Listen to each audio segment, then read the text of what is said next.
Olá, boa tarde, tudo bem? Eh, Antes de mais nada, eu gostaria de agradecer o convite feito pelo segundo Seminário Internacional de Linguagens, Culturas, Tecnologias e Inclusão, As Manas Digitais. E como membro, né, do projeto das Manas, nós estamos extremamente gratas pelo convite de podermos refletir sobre os desafios das tecnologias digitais educacionais nesse nosso novo normal.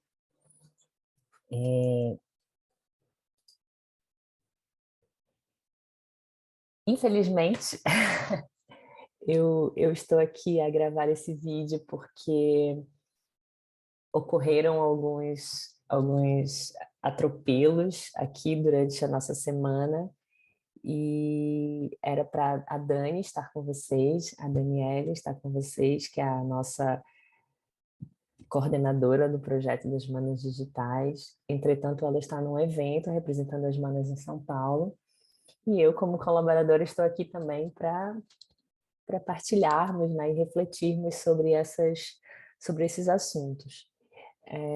Infelizmente, eu não estou de forma síncrona, porque atualmente eu estou em Portugal, eu estou cursando o doutorado aqui na Universidade do Minho, em Braga, e eu estou 4 horas na frente e não consegui, então, ajustar a agenda, então eu peço desculpas logo agora no início por não estar de forma síncrona e principalmente poder discutir com vocês, entre aspas, online, né, as questões que possam surgir ao longo dessa discussão, dessa reflexão, diria assim.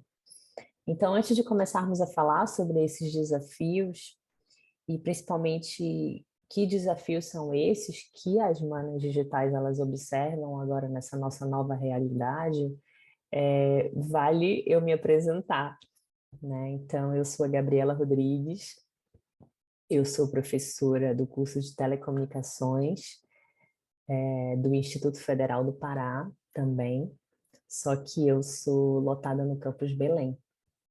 E eu trabalho já há alguns anos no IFPA, há 11 anos, se não estou em erro. E antigamente eu passei 6 anos, na verdade, atuando no campus de Bragança. E há alguns anos eu já estou, então, lotada em Belém. Mas, como eu falei há pouco para vocês, eu estou de licença para qualificação. Hoje eu estou aqui em Portugal cursando o doutoramento em educação também. Mas como vocês percebem, a minha veia na tecnologia, né, a minha formação, na verdade, é em computação, então eu não consigo me desvencilhar dessa área também. Apesar de estar no doutoramento em educação, a especialidade que eu curso é tecnologia educativa. Essa, esse gosto pela educação, ele surgiu a partir da minha sala de aula mesmo. Então, eu percebi que nos momentos, as atividades, os projetos de extensão e de pesquisa que eu estava desenvolvendo ao longo desses últimos anos, eles sempre enveredavam por esse campo da educação. Então, por isso que essa realidade, na verdade, me estimulou a procurar uma formação nessa área, e por isso que eu acabei indo para o campo da educação a partir do meu mestrado. Gostei tanto que continuo aqui na educação, apaixonada pela educação. E como eu falei há pouco, eu também sou colaboradora do projeto das Manas Digitais e também desenvolvo pesquisas na área da computação, na aprendizagem da programação, principalmente, mas na aprendizagem da programação no ensino superior, que é o meu foco de trabalho. As Manas Digitais, que é esse projeto que eu contei para vocês, do qual eu faço parte, ele surgiu em 2019, quando nós concorremos ao edital de seleção de financiamento do CNPq. Então, nós fomos escolhidas, né, dentre alguns projetos no Brasil, e representamos o Norte, principalmente representamos o Pará, né, dentro desse projeto de iniciativa de promoção da participação feminina no campo da computação. Sabe-se já, percebe-se, na verdade, também, e sabe-se pelas estatísticas, pelos dados, que a participação feminina nos campos da computação, nas áreas das exatas, ela é ainda muito pequena. Então, por isso a necessidade de existirem projetos que estimulem, que viabilizem, que promovam a participação feminina nas carreiras de TIC, né, nas carreiras de tecnologia. Para isso, o nosso projeto ele teve a duração de 1 ano, ele foi financiado por 1 ano pelo CNPq, teve um alargamento por causa do período de pandemia, do período de lockdown. Então, nós conseguimos aí um alargamento do prazo do CNPq, continuamos ainda com um projeto de pesquisa financiado por eles.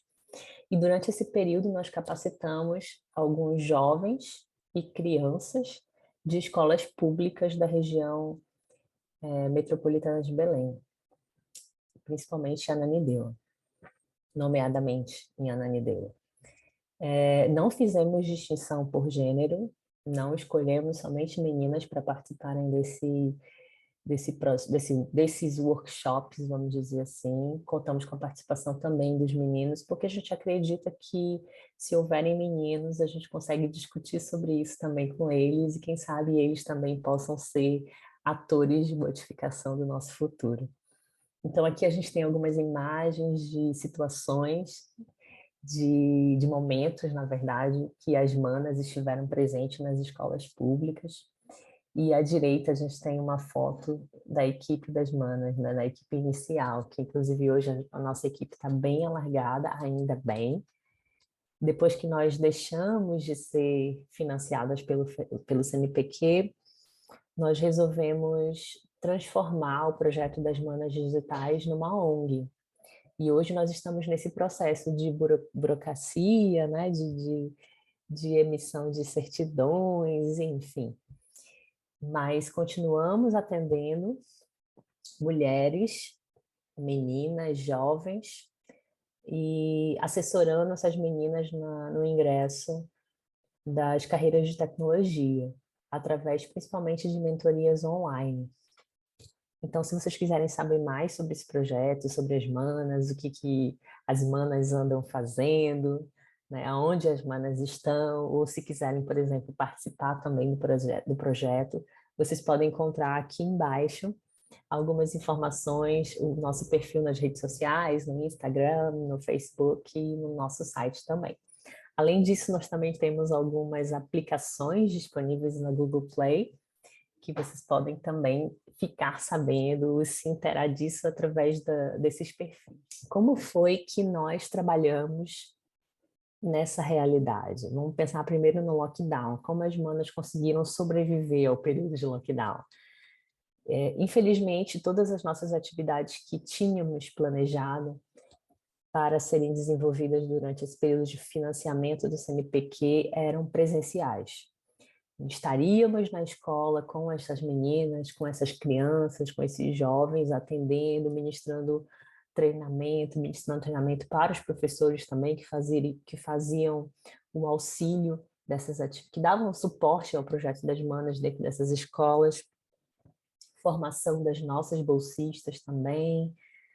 Isso tudo deveria ter sido desenvolvido de forma presencial. Conseguimos durante um primeiro momento, entretanto, quando precisamos, na altura que todos nós fomos para casa, começamos a pensar como é que nós poderíamos, então, continuar atuando nas escolas públicas, entretanto, de forma à distância. Então, nós chegamos à seguinte conclusão, que nós poderíamos trabalhar com os professores, para que os professores pudessem se formar, vamos dizer assim, durante esse período de restrições à escola. Então, nós resolvemos desenvolver o nosso material didático digital, que é o nosso MDD. Esse material didático digital que vocês também encontram na nossa plataforma, nos nossos perfis, falando sobre ele, nós disponibilizamos inclusive a versão docente, a versão discente, é o material que orienta professores e alunos no processo de aprendizagem e de ensino da programação. Então, é um tutorial, é um documento que vai coordenar que tipo de atividades podem ser desenvolvidas, que materiais aquele professor ele pode utilizar, que ferramentas ele pode utilizar e como ele utiliza aquilo. E a mesma coisa acontece na versão aluno. Essa orientação também é feita na visão aluno. Então, essa foi a forma que as manas encontraram para trabalhar durante o período de lockdown, o período que nós tivemos em casa. E atualmente, como é que essas atividades elas acontecem atualmente? Em relação às manas, como eu falei há pouco, principalmente pelo fato do projeto não ser mais financiado pelo CNPq, nós deixamos de estar presencialmente nas escolas. Entretanto, quando aparece algum convite, obviamente que estamos lá, mas a nossa atividade hoje é desenvolvida totalmente 100% de forma online. Os nossos processos de mentoria, eles são todos realizados online. Inclusive, uma turma vai começar agora, já selecionamos as meninas que vão participar aqui da região norte do Brasil, e essas mentorias, elas acontecem através de uma plataforma de videoconferência, em que aulas, workshops de programação e acompanhamento também dessas meninas e inserção no mercado de trabalho é feito todo para a nossa equipe e é feito todo de forma remota. As aulas, mas eu acho que reuniões, eventos e qualquer outra burocracia que precisar ser realizada vai ser feita assim das duas formas. Eu acho que as pessoas nem mais vão perguntar, essa defesa de TCC, ela vai ser transmitida online? Porque admite-se sim que ela vai, né? Essa reunião, ela também pode acontecer online? Ou eu preciso estar?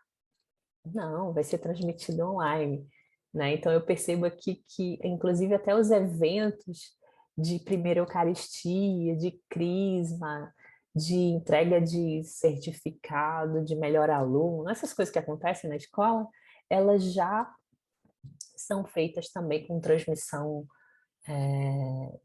para o YouTube, por exemplo. Então é algo que veio para ficar, eu acredito que já ficou. Vamos. E o que que as manas, elas observam, o que que as manas acreditam que possa ser um grande recurso agora nesse nosso novo normal? Seria uma abordagem baseada em STEAM, né? Ou STEM. Esse acrônimo STEM, o S, ele é o S de Science, que é ciência em inglês, o T de tecnologia, o E de engenharia, o A de artes e o M de matemática. Então, esse acrônimo é uma abordagem pedagógica que integra todas essas áreas em um determinado projeto. Nós temos também a nomenclatura que não vem com a letra A, que é o STEAM. Entretanto, existe também essa outra nomenclatura em que a área das artes também está inserida nessa pedagogia, vamos dizer assim, nessa metodologia. Mas o que que é essa metodologia, né? O que que é essa nova estratégia? Eu não diria que seria uma nova, mas ela tem uma nova roupagem, vamos dizer assim. É uma metodologia de aprendizagem mais participativa, que envolve os estudantes, ou seja, o foco de aprendizado está no estudante, não mais está no aluno e não mais no professor, em torno de um objetivo comum e que requer diversas habilidades para chegar a uma determinada solução de um problema. Então, aqui nós temos 5 etapas que comportam essa abordagem, que comportam essa metodologia, na qual o aluno investiga o problema, ele conhece o problema, ele descobre o que que é aquilo, da onde vem, o que que ocasiona aquilo, ele se conecta aos seus pares, aos seus colegas, juntos, essa equipe, vamos dizer assim, cria uma solução e a partir daquela solução criada, essa equipe ou todas as equipes, junto com o orientador, refletem se é uma solução viável, se é uma solução que pode ser adotada ali por aquela comunidade. Esse tipo de abordagem é uma abordagem baseada em projetos, em que a interdisciplinariedade ela é o plano de fundo, certo? E essa metodologia, ela então nos proporciona o desenvolvimento da criatividade do aluno, do inovar, a flexibilidade, principalmente curricular, capacidade de lidar com diferentes situações, porque quando o professor ele agrega num projeto diversas áreas, diversos conteúdos de diversas áreas, ou para resolver um problema ele mobiliza conhecimentos que aquele aluno adquiriu em disciplinas diferentes, você proporciona àquele aluno capacidades específicas para lidar com diferentes situações. Habilidades principalmente socioemocionais, quando se trabalha em equipe, né? Essas habilidades são treinadas, habilidades de colaboração, de comunicação, porque quando se trabalha em equipe, você precisa dialogar com o outro, expor suas ideias, acatar a ideia dos outros, pensamento crítico, resolução de problemas. Então, quando você expõe um novo problema, uma nova situação, o aluno então ganha, ele treina essa habilidade de conseguir resolver um problema seguindo um determinado conjunto de passos, por exemplo. E como é que eu posso, então, levar essa metodologia de projetos baseada em STEM para a minha sala de aula? Né? Então, a ideia por trás dessa abordagem pedagógica é a de que uma aprendizagem integrada é mais atrativa e eficiente do que aquela na qual cada componente curricular está isolado. Então, nós estamos muito acostumados ainda a trabalhar somente o nosso conteúdo. A minha sala de aula é o reflexo da ementa da minha unidade curricular, certo? E o que a gente tem que perceber é que existem várias unidades curriculares naquele ano e que aqueles professores de todas aquelas outras unidades curriculares, eles podem sim trabalhar em conjunto. É fácil? Não, é muito trabalhoso, né? Mas quando a gente deseja um determinado objetivo, todo trabalho é bem-vindo. E qual a postura do professor? O professor precisa entender que a interdisciplinariedade ainda é um tabu, como a gente havia falado há pouco. O professor, ele geralmente não tem tempo para conversar com outro professor. Entretanto, eu acho que esse período de lockdown foi muito importante, principalmente aqui em Portugal, que eu observei atuando no projeto que eu havia falado para vocês, que inclusive se chama Projeto Rekindle. Esse projeto, os professores, eles evidenciaram essa situação que eles só conseguiram migrar para o ensino online porque tiveram a ajuda de pares, dos seus colegas. Então, aqui o professor deixa de ser essa pessoa que apresenta, que está ali na frente, né? Que é o detentor do conhecimento, para ser apenas um orientador. Principalmente porque, com a evolução da tecnologia, a gente tem percebido que os alunos, por exemplo, já conseguem não, mas já fazem, né? Já utilizam diversas formas de obtenção de conteúdo. Quando eu era, por exemplo, quando eu andava na escola, eu nunca imaginei que eu poderia usar, por exemplo, a internet para obter uma determinada informação. Até porque nem internet não havia naquela época. Mas hoje os alunos eles encontram informações através de podcasts, através dos sites, de redes sociais, né? O aluno só precisa então ser orientado a identificar quais são as fontes ideais, quais são os melhores locais em que ele pode encontrar aquela informação. Então, a STEAM, essa metodologia de projeto baseada em STEAM, também é sobre equidade de gênero. Então, já que nós estamos aqui também falando das manas, né, os professores eles também podem reforçar esses valores sociais injustos. A gente sabe que a carreira da computação, as vagas ligadas às áreas de tecnologia ainda são preenchidas, na sua grande maioria, por homens.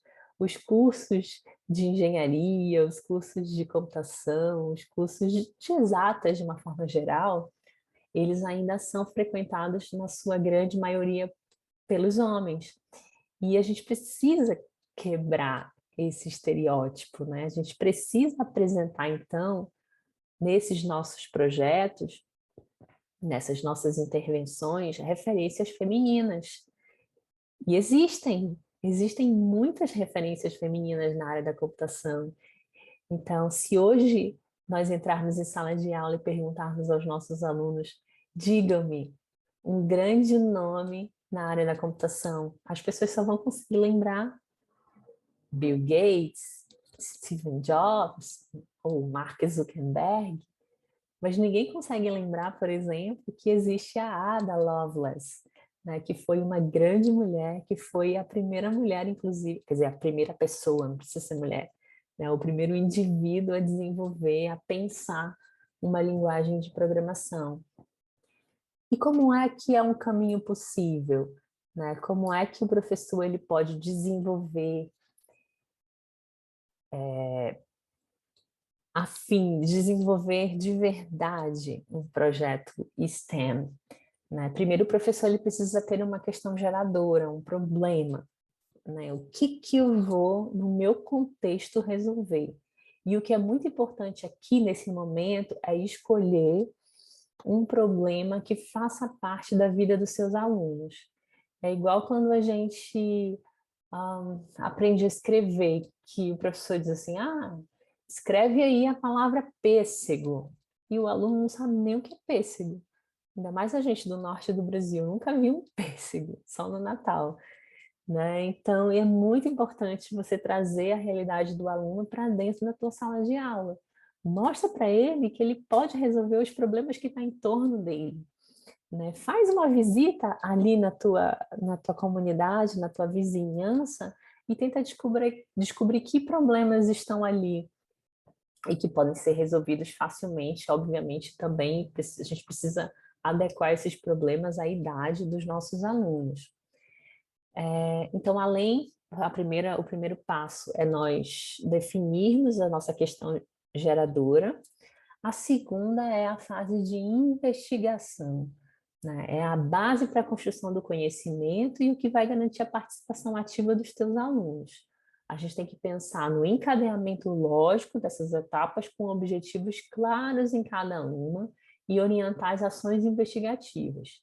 Define o problema, percebe quais são as possíveis soluções, discute com os pares aquela solução, escolhe a melhor solução, reflete sobre a melhor solução, conversa novamente com os demais, observa se aquela solução é ideal para a resolução daquele problema.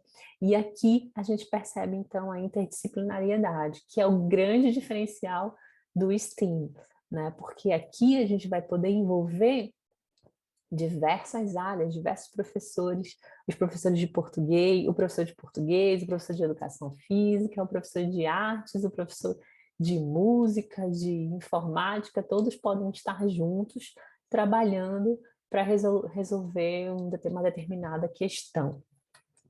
Então, cabe ao professor, orientador, definir a possibilidade dessa interdisciplinariedade e não permitir que o aluno se ingesse em resolver um problema sobre a ótica de apenas uma disciplina. É o que acontece, por exemplo, com os nossos cursos no IF, por exemplo, que nós temos ainda o projeto integrador, alguns cursos ainda têm o projeto integrador.